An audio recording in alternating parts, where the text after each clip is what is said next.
The woman accusing WWE founder Vince McMahon of sexual assault wrote a letter to him calling him my love, my everything. We'll tell you what she's saying about it, and we'll look at how much it could hurt her case, if at all. Thanks for joining me for Crime Fix. I'm Angenette Levy. Janel Grant makes horrific allegations of sexual assault against Vince McMahon. She claims she was forced into a threesome with McMahon and one of his former executives, John Laurinaitis, when she worked at WWE. Grant even claims she suffered physical injuries from sex with McMahon and other men.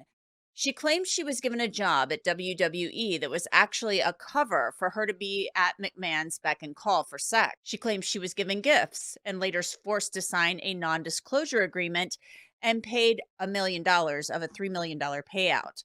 The suit's allegations of sexual abuse are difficult to read. Grant also claims McMahon defecated on her during a threesome and then wouldn't let her wash it off. I should mention that John Laurinaitis' attorney has told the New York Post that he expects to be exonerated in some fashion and that he was a victim of McMahon's as well. But this letter that has surfaced and was first published in the New York Post paints a different picture of the relationship, according to McMahon's lawyer. The letter was written on Christmas Eve in 2021, and it begins, "Here we go again, draft 24, which is even harder to begin after we spilled our hearts to each other a few nights ago." The letter continues, "Is there any way that I can adequately tell you how much my life has changed for the better since we met? How can I put into words how you have filled the void in my heart and that I thought I would remain empty forever?" Grant also wrote, "After almost 3 years together, it's like my life isn't even real to me unless you're there and in it, and I'm sharing it all with you." I want to bring in two people who are the perfect people to discuss this love letter. Kid Chris is the host of the Kid Chris Show on WEBN in Cincinnati. He's also a wrestling aficionado. And Jonna Spilbor is a legal analyst and host here at Law&Crime. Chris, I'll start with you. You've been following wrestling for years. You've certainly been following this. We've talked a lot about it. What are your thoughts on this love letter? Oh, well, the love letter, boy, to me it seems obviously like manufactured. I mean, Mm, I've really? been a yeah, well, I've been a wrestling fan for a long time, and I followed Vince McMahon when he was getting sued by the government for the steroids and all that stuff, and he had this attorney uh, named Jerry McDivitt. I think that's what his name is, and they're good friends. My guess is that because this was going on, that maybe he was told, "Hey, you should get her to write you a letter, so it doesn't seem like some kind of a thing where you're like using her or whatever." And plus, he's in a high position. I would imagine that if anything were to happen down the road, he was going to use this as a, well, she pursued me type of thing, I guess. I mean, does that make sense? Mm. Yeah, no, It, I'm just surprised that this is your take on it because yeah, I wasn't sure what you would think of it because I mean, it says draft 24. We're on draft yeah, 24 of this letter, according to the letter. And, yeah. I'm not judging either way. I mean, the allegations in the civil suit are disgusting, but you're looking at it and you're reading it and you're saying you think that Vince McMahon seriously put her up to this. I believe so. Because if I think during it too, she was explaining in the text that I'm almost done with that letter and whatnot, and talking about the letter. So to me, it sounds like they talked about it. Like, maybe he was like, "Oh, I would love if you wrote me a love letter, to show me how much you love me and all that stuff," which is probably something Mm. that was told to him to protect himself going into this or during this whole situation. You And know, that's a good point. You're referencing the text message that Ann yeah, Callis, the attorney for Janel Grant, provided, where she's saying, "Oh, I'm all tapped out today. My fingers hurt, and I'm working on your letter." So it's not like this was a big, Christmas surprise. Like I wanted to write right. you a nice letter. And who who So and that's interesting. who gives a heads up before they send a love letter? You know what I mean? Hey, I'm working on a love letter for you. Nobody does. So that's what just seems fishy about the whole thing in the first place. That's a really interesting take. So, Jonna, I want to bring you into this from the legal perspective. Draft 24 of a letter. My gosh, I don't think I've ever written 24 drafts of anything. Maybe in college, like on a paper or something like that. Like, I can't even imagine doing 24 drafts of much of anything. If somebody asked me to do 24 drafts, if I'm on draft like 10, I'm like, you know what, maybe this is not for me. So What are your thoughts from the legal perspective? Does this damage her ability in the, or does it damage her claims in the civil suit? I mean, the civil lawsuit, she does have material in there to back this up, but Vince Mhm. McMahon's attorney, we've reached out to her. She has not yet responded to our calls for comment. But she's saying this shows this relationship was consensual. But Ann Callis, the attorney for Janel Grant, is saying she was coerced into writing this. So this is like a Harvey Weinstein deja vu all over again, right? You've got this high-powered older person who's claiming that he had a consensual relationship with the accuser, which is what I'll call her for right now. And then you have the accuser saying, no, no, no, this whole thing was coerced. I didn't want to do any of it. It was forced, etc. And it becomes truly a credibility contest. And when you have a credibility contest like this, things like this 24 draft love letter come into play to help prove or disprove whether it was consensual or not consensual. And I think let's put it this way. In the Harvey Weinstein case, he had several accusers, and some of them had similar type written instruments, emails saying, calling him their boyfriend, and I can't wait for you to meet my mother, and I miss you, it's been a while, and things that you would not say to your rapist. And I'm just going to be frank, this is a difficult conversation to have. And again, we don't know yet whether the women, from the defense perspective, these are women who are looking for a payday. And from the victim's perspective, these are people who were manipulated by high-powered, rich men. And where is a jury going to fall on all of this? I can think of one, and I know this is going to sound bizarre, but it's hard to take the criminal defense cap off. I can think of a scenario where you might have 24 drafts of a love letter, and that is, let's suppose, Christmas time's coming, and this rich Vince McMahon says, I don't want you to get me anything. And she says, well, I just want to express my love. I'm going to write you a heartfelt letter. And because maybe she's as anal as I am, it takes 24 drafts to get there. That's an innocent, or that's a plausible explanation. That might not be how it pans out, but that is one plausible explanation for this kind of strange love letter under the circumstances. Or maybe it's a true act of creative writing, and you're really kind of like digging deep, coming up with some material here. The world is a really scary place, and there are predators walking around all over the place. They can live next door to us, or you could just run into them at the grocery store. You have to do whatever it takes to keep yourself and your family safe. Truthfinder.com is a website that can help you do just that. Truthfinder allows you to search public records for any red flags that will help you get information about the people that you encounter in your life each day. Log on to Truthfinder and search a name. You will get a person's address, both past and current, any possible criminal records results, and even traffic citations. Maybe you want to search a neighbor, a new friend, or someone you just maybe met out and about, or maybe it's somebody who is going to babysit your kids. Truthfinder will even show you sex offender statuses for the people who live in your neighborhood. The cases that I cover each day make it clear that you cannot take too many steps to keep yourself and your kids safe. So if you'd like to check out Truthfinder, and I think you should, you can get 50% off of confidential background reports. Just log on to www.truthfinder.com/LCCrimeFix and start accessing information about almost anyone. Let's talk about what the material is, or where it came from. According to people close to Janel Grant, a spokesperson for Janel Grant, I want to put a quote up on the screen, said that this quote in particular, I feel understood, accepted, loved, and appreciated for who I am at my core. You see my heart, you see my soul. There are few people who know the secret of making a heaven here on earth. You are one of those rare people. And apparently, Grant's spokesperson said that that line was ripped verbatim from a 1947 movie called The Bishop's Wife. So she's lifting lines apparently from many, many things in order to convey, Chris, according to Janel Grant's side, her love for Vince McMahon. So your thoughts on that? I mean, does that give credibility to the fact that this was maybe coerced, or maybe she was just making it all up to make him feel good?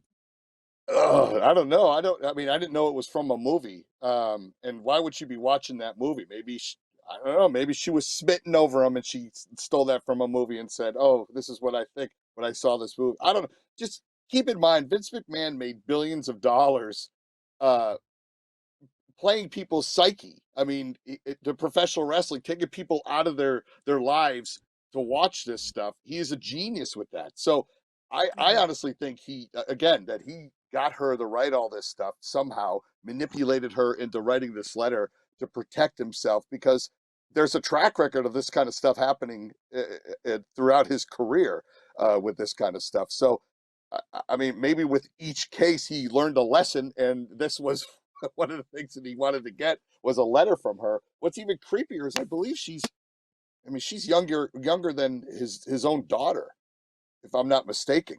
Uh, and I'm sure she knows her from working there at the headquarters and stuff. So uh, this is uh this is all a mess. My question is legally, if he were to settle out of court with her, does the government's case collapse because then she doesn't can she sign an NDA or can they still drag her into that?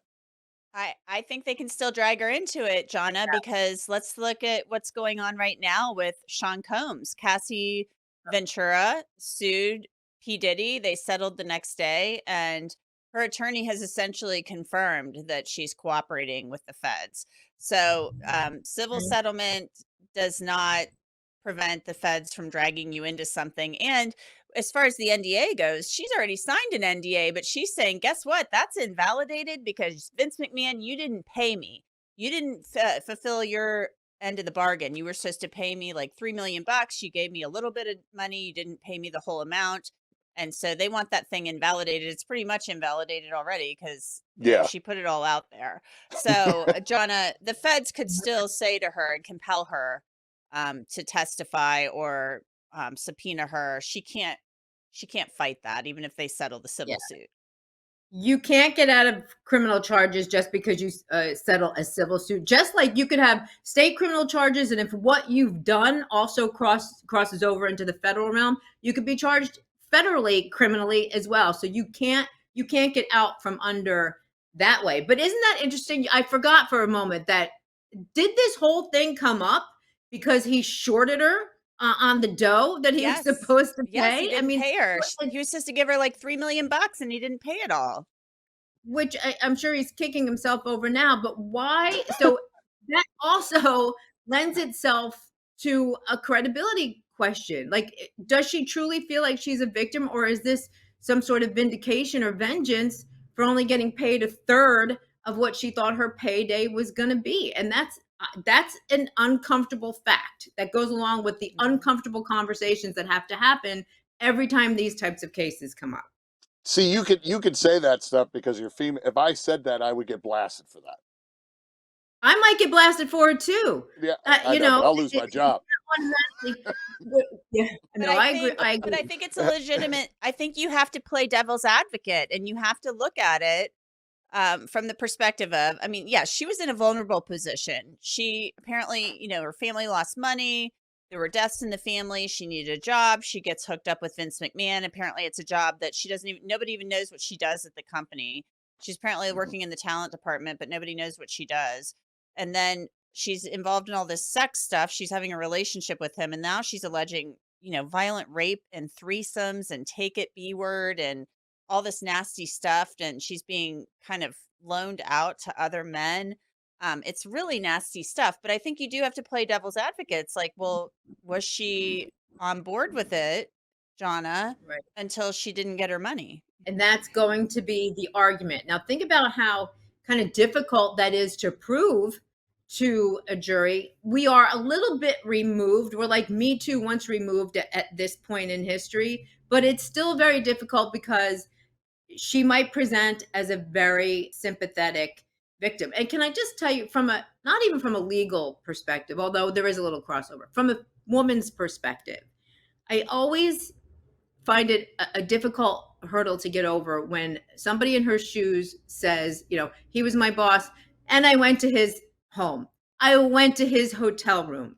Because to me, that can send a message to the person who you're later accusing that you wanted more than the professional relationship. I think in all my years on this planet, I don't think I've ever gone to a boss's hotel room or home alone, unless it was, No. some sort of party was going on. I don't think I've ever done it. And as a boss, I've never invited anybody to my home alone.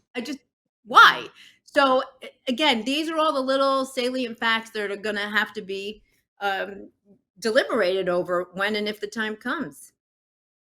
Well, the devil, as they say, is in the details. Chris, what are wrestling fans saying about all of this? I know what they say on Twitter. I mean, some of them are not surprised.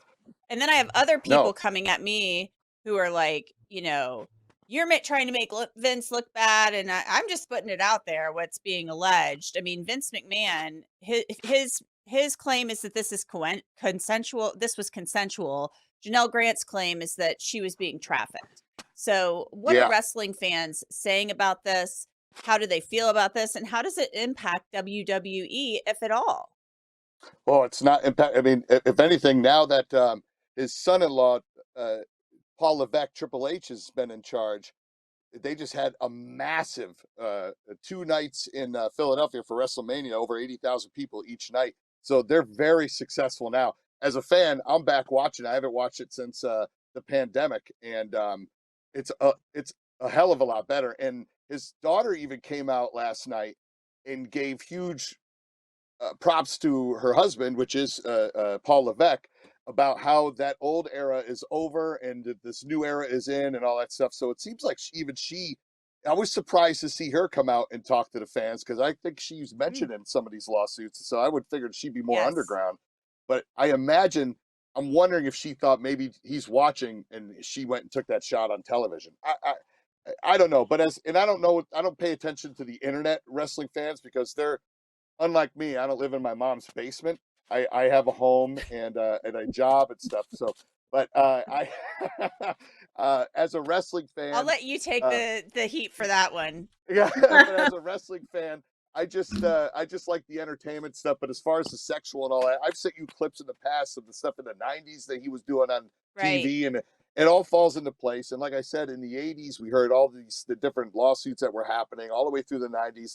That female referee that said that he tried to get her to do stuff in the limo and all this stuff. And then now that this has come to light, it's kind of like he's got a track record, and he does the same stuff.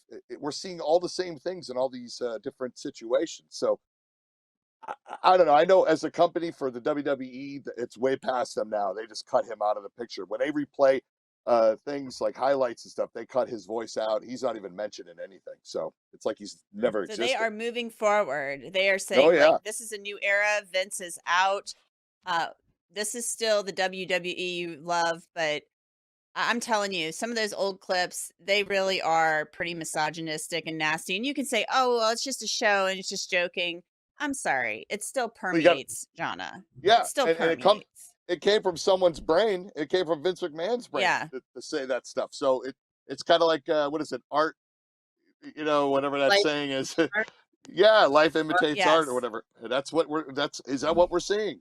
But Jonna, I'm just telling you, as a mom to a son, I would not have my son watching that stuff, because I want my son to grow up respecting women and treating women with respect. And you can say all you want, it's a show, and that you know better and you know different. It still permeates. It still gets into your brain. And I just think that it's society condoning and sending bad messages about women. Yeah, and that could be, and that's why you're a good mom, and your son won't grow up to be on the receiving. I try. Yeah. Now, hey, wait a minute. I just told you I grew up watching this. I'm not a bad guy. Okay. And that was not a dig on wrestling fans. I'm just saying. I'm saying I think it can.